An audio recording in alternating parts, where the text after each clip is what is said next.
œil s'est porté sur l'affaire Mega Upload. Vous savez, le FBI a fait fermer un site de téléchargement illégal.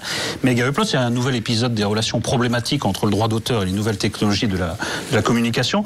Alors tout le monde ou presque est d'accord pour dire du côté français que le dispositif Adopi, ça marche pas, qu'il faut le réformer. Mais sur l'affaire Mega Upload, moi je voudrais qu'on m'explique par quel tour de passe-passe des gens qui sont spécialisés dans le vol des œuvres d'autrui et qui en tirent des millions de dollars de bénéfices sont présentés comme des héros, les deux orthographes marchent, comme des héros de la liberté culturelle et de la liberté tout court. Ça, j'arrive pas à comprendre. Vous dites parfois que la gauche a du mal avec le principe de réalité. Les fans d'Internet ont un peu ce problème aussi. Et puisque le groupe de hackers Anonymous veut faire rouvrir ce site et puis à pirater des sites officiels en guise de représailles, moi je voudrais inviter un de ses représentants qui pourra garder son anonymat, venir avec son masque si ça lui chante, pour débattre avec nous de ce problème, parce que je veux qu'on m'explique. Je veux pas mourir idiot. Je veux savoir comment des voleurs peuvent être des héros. Cher Monsieur Nolot, avant toute chose, permettez-moi de vous féliciter pour votre émission.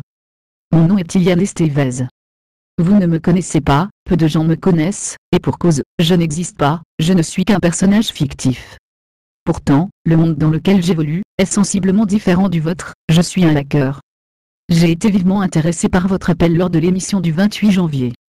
Je ne suis pas membre des Anonymous, c'est la raison pour laquelle je ne peux en aucun cas répondre à votre invitation. D'ailleurs, comme leur nom l'indique, les Anonymous sont anonymes, il serait bien flagorneur de la part de l'un d'entre eux de se rendre sur vos plateaux, sachant que les grandes oreilles du SIG, service d'information du gouvernement, ont déjà, à l'heure où je vous écris, transmis les enregistrements de votre émission au ministère concerné, et que si d'aventure quelqu'un se présentait avec le masque de Guy Fawkes dans vos locaux, lui et tous ses amis cesseraient dans la minute d'être anonymes. Toutefois, je ne résiste pas à vous faire état de quelques subtilités qui semblent vous échapper. Les Anonymous ne sont pas des hackers. Ils sont, dirons-nous plutôt, des activistes. C'est un mouvement libertaire honnissant les tentations liberticides des États modernes.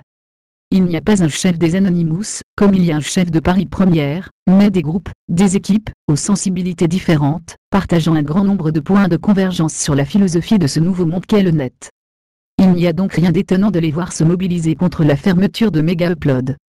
Bien entendu, il est possible de voir les choses, comme vous semblez les percevoir, quelques fanatiques incultes, pour lesquels Balzac n'a aucun sens, s'il n'a suivi de 0001, et qui finiront par voir leur mot passer, et leur nombre diminuer comme peau de chagrin, se mobilisant pour défendre un horrible profiteur au service de tous ces sauvageons qui pillent les œuvres culturelles sans vergogne. Mais il est possible de voir les choses autrement. La culture marchande, mais non marchandée, là est tout le problème, s'est retrouvée enfermée et détournée de son sens profond qui lui venait de l'art. S'il avait été nécessaire de payer 10 € pour voir une peinture de Van Gogh, quel que soit le support sur lequel elle était présentée, Van Gogh aurait sans doute été plus riche, ou alors, inconnu. Lorsque la technologie a rendu possible, le fait de copier et diffuser la musique sur des supports variant dans le temps, elle a modifié l'équilibre.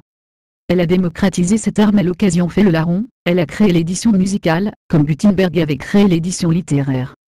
Nul n'a crié au scandale, car alors, le fait de disposer de la capacité technologique à diffuser l'art se monnayait, certes de façon éhontée, mais il n'y avait pas d'autre choix.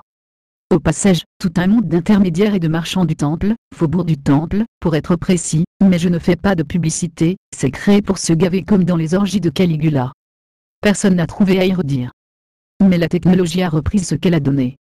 Désormais, l'art peut se reproduire sans le concours de tout ce monde-là.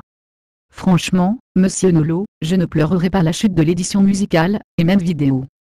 Je n'y crois d'ailleurs pas, comme je ne crois pas que le Kindle Surprise provoquera la chute du livre. Les équilibres vont changer, c'est immuable, les profits seront moindres, les méthodes et organisations suivront. Certes, on pourra argumenter, parler de loi, d'ayant droit, d'art que l'on assassine. On ne juge pas les vainqueurs, disait Catherine de bien placée pour en parler. Et on ne peut triompher du progrès, de l'évolution, du temps. Il n'est pas possible de gagner de l'argent de façon étourdissante, CF capitalisation boursière d'Apple, de Google ou de Facebook, tout en empêchant les gens d'utiliser ces outils à ce qu'ils font de mieux. Cela revient à vendre des fusils en interdisant d'en faire usage. Je sais que cette schizophrénie a toujours été l'apanage des États, je vous pensais au-dessus. Et puis vous parlez de voleurs. Qui est voleur, qui est gendarme, sur Internet? Quelle est la loi d'Internet? Où est la justice d'Internet? Que signifie la justice? Existe-t-il plus subjectif comme notion? La justice des uns n'est pas celle des autres dans un débat comme celui-ci. Qui est le voleur? L'usurier, ou le pauvre bougre qui lui dérobe un sou? durant toutes les années où les jeunes, principaux acteurs de ce mélodrame, n'ont pu accéder à leurs loisirs favoris en raison de la voracité de quelques-uns, y a-t-il eu beaucoup de voix pour s'élever contre cette injustice? La loi ne vaut que si elle est appliquée, ou applicable. En l'occurrence, lorsque des millions d'internautes téléchargent et que les moyens pour les en empêcher sont totalement dérisoires, elle n'a plus de sens. Alors, les ayants droit, c'est un modèle à réinventer, un modèle qui donnera aux artistes, un peu plus que les malheureux 10% qu'ils perçoivent aujourd'hui, un modèle basé sur le lien direct entre l'artiste et le client, avec de la créativité, de l'originalité. Il y aura toujours des gens pour acheter un disque, si celui-ci contient un peu plus de l'artiste qu'un simple cercle de plastique. Et puis c'est vrai, l'artiste a souvent été miséreux, l'ère de l'artiste riche ne date que du siècle dernier. Combien d'argent Mozart a-t-il rapporté aux maisons de disques et aux distributeurs des Champs-Élysées ou d'ailleurs? Combien cela lui a rapporté? Quelqu'un voit-il une logique à cela? Cela se justifiait quand nous ne pouvions faire autrement, ce n'est plus le cas aujourd'hui. Et puis, la musique se porte bien comme l'indique le classement de meilleure vente de disques. Le cinéma ne bat-il pas des records? L'art existait avant le disque, et s'il advenait que le disque disparaisse, l'art survivrait. Cette guerre est perdue d'avance, personne ne regrettera l'édition à l'ancienne, comme personne ne verse de larmes aujourd'hui, sur l'affolant taux de chômage chez les maréchaux ferrants. Reste le cas Mega Upload. Si vous l'aviez utilisé, vous sauriez, Monsieur Nolot, que sur requête justifiée des ayants droit, les fichiers pirates étaient supprimés par Mega Upload. Ce site offrait un service d'hébergement pour des données informatiques, quelles qu'elles soient. On pourrait faire preuve de mauvaise foi, et dire que des utilisateurs s'en servaient légalement pour leurs propres données, c'est vrai. Mais il n'empêche que la loi, c'est la loi, elle doit respecter les libertés fondamentales, qui sont inscrites dans la Constitution, et non des impératifs financiers qui n'y figurent pas. Coordonner, aux frais des contribuables, une action judiciaire internationale contre Mega Upload, et en accusant ce service d'activité de piratage, c'est choisir un bouc émissaire, parce que l'on ne peut pas s'attaquer à la foule qui est la seule coupable.